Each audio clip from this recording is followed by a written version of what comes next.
Hey y'all, so I'm finally here with my review of Insecure Season 4, Episode 1. Can I just say, before I get into like the nitty gritty, that everyone looked really good. Kelly looked good, Issa looked good, Molly always has looked good because she has money. Condola, I loved her outfits.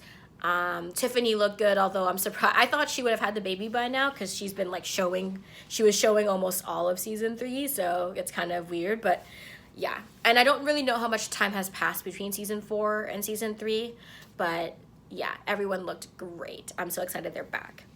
So I'm not gonna like go into too much of like a recap of the episode, but I kind of just want to talk about some of the key things, which is like Issa and Molly's struggles together, Molly's like life struggles, Issa's growth, and I think just the awkwardness of working with someone that has a lot of connections to you that you might not be totally comfortable with. So one thing for sure I would say is Issa has really been putting in the work to get this block party off the ground. We see in the beginning of the episode that the block party has happened, and Issa's like at home on the couch and she tells somebody on the phone like she doesn't fuck with Molly anymore. So we know for sure the block party happens. We just don't know all the drama and deets that lead up to it as yet. So I'm excited to see that and how it unfolds.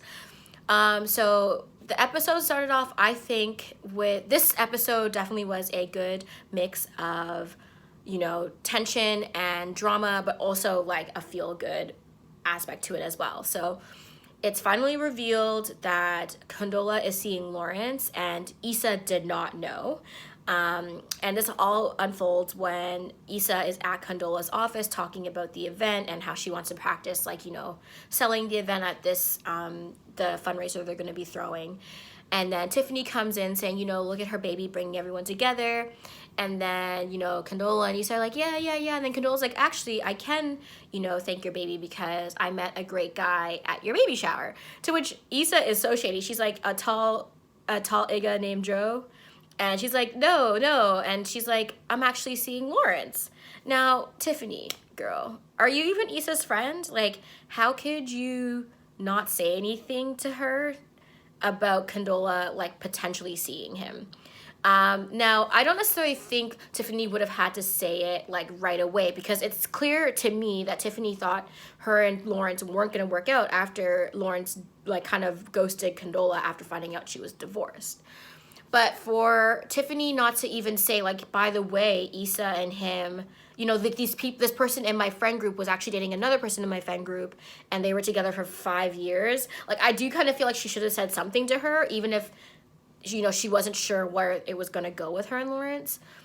I don't think it's unreasonable for Issa to be shocked by that. I mean, her and Lawrence broke up. It was messy, on her end. So it's not like it was ancient history, but yeah. So I didn't really like Tiffany in that moment. I thought she was being not a great friend to Issa or Condola, really. She should have told somebody so that people wouldn't be shocked.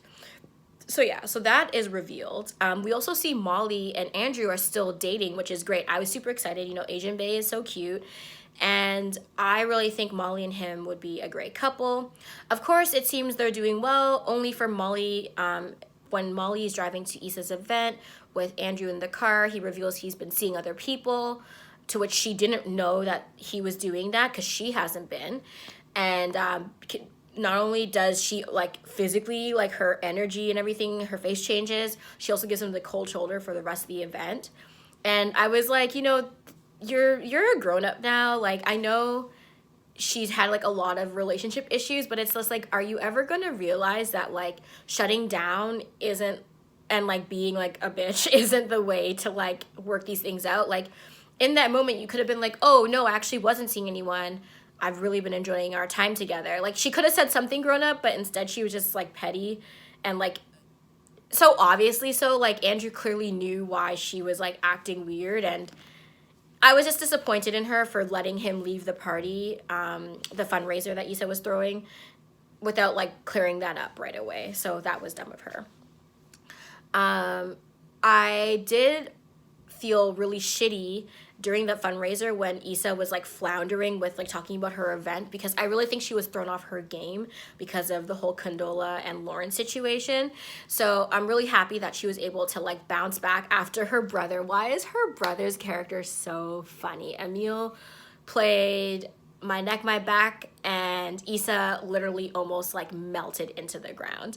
Of course, Kelly was like, this is my kind of party too, because, you know, Kelly's always, I think she's a great friend to have. Like, she's one of those people that's ready to have fun and like doesn't seem to take everything as seriously as the other characters do. So I love her, and Issa's brother Emil is hilarious too. So that was cute. But her like little speech about why she's doing the block party and everything, I think was perfect. And I feel like that's kind of the growth Issa's had over the last while, because she could have easily just like shut down and just like fumbled the bag, but she didn't. And, you know, she shouted out Condola, and I think all in all, this event was a success.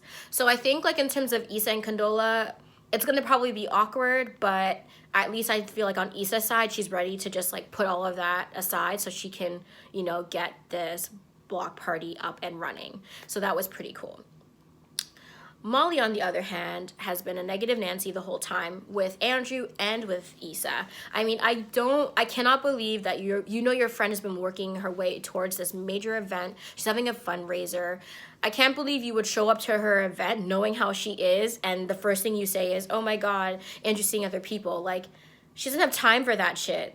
She should have just waited until after the event. Like, it wasn't like anything was going to change between that point and at the end of the event. And then once the event was done and they were cleaning up, for her to kind of like kill Issa's like successful buzz after, you know, getting all those donations was also really inconsiderate. Like, for her to bring up the whole Condola and Lauren situation, like, yeah, it's awkward, but should Issa, who's been struggling, who's been unemployed, trying to get this event going, really fumble her own bag because Condola's seeing her ex? Like, as Molly, who's supposed to be a successful lawyer, I just don't really understand her thought process there. Like, she's always all about winning and being on the partner track. Like, so I would be like, you know what? Like, Tiffany told me about the Lawrence and Condola thing. I hope you're okay. Like, you guys are almost like at the finish line. Just push through. Like, that should have been her advice. The advice should not have been like, oh, do you just like your life to be messy? Like, for the first time, I would say Issa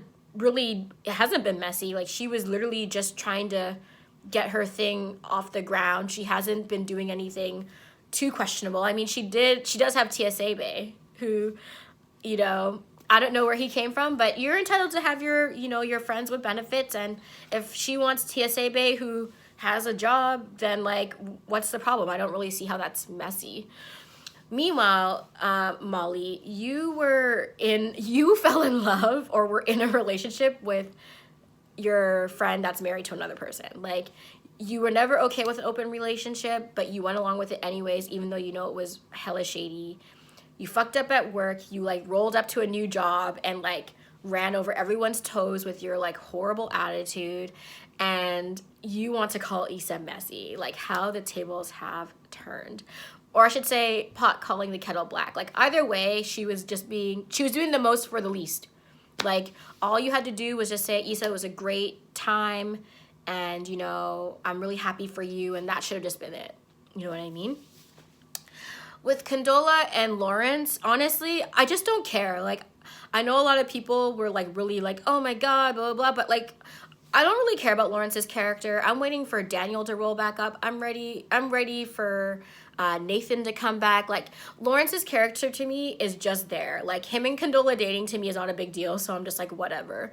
I was surprised that they like slept together though, because it didn't really seem like that was the trajectory they were on, like from how the episode went. So I was kind of surprised about that, but I mean, whatever floats your boat, really.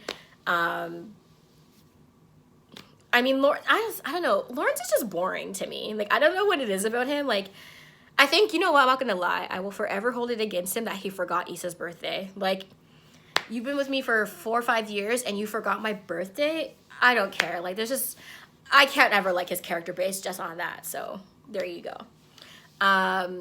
So, can I just say, though, like, between Molly and Tiffany, I don't know who's the worst friend.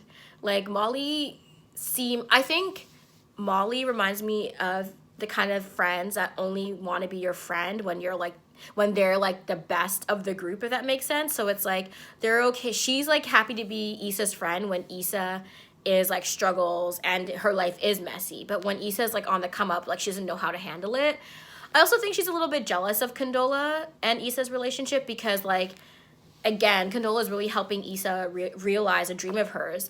And while Molly, I feel like in the past has shown up and even like donated money, I just don't think she's like comfortable being pit against someone who's like doing something directly to help her friend. So I definitely think that's going to be an interesting dynamic going forward. We did see like in the previews that it does come up, so we'll see how that goes. I really, really, really want Molly to go back to her therapist and be honest, though. Like, I don't know if she's still seeing her, but I know she never mentioned Dro to her, and I really think it's important that if you're going to pay for therapy, that you be honest with the therapist. Like, what's the point? You go to them for them not to judge you, but to help you. So if you can't be honest with the therapist, then why even bother, you know? So yeah. I am looking forward to next episode, seeing more of Issa and Condola. I'm like, we know the block party happened, so I just want to see how this whole thing unfolds. I am like holding out hope that Molly will like realize that she's fucking up and just like take the steps to like do better, because, you know, Issa told her, you know, you like Andrew, just tell him you like him, and she ends up like doing that. So I really, really hope that there is something redeemable about her character with Issa, and I hope they can stay friends. But, you know, I think that's the great thing about this show, right? Like, it is about, you know, these 30-something black people, you know, living life in LA. And, you know, I feel like it translates to all the 30-something black people, black women, you know, living in whatever city they live in too. So, yeah. I hope you guys enjoyed this, like, tutu little chat, tete-a-tete. But yeah, ciao.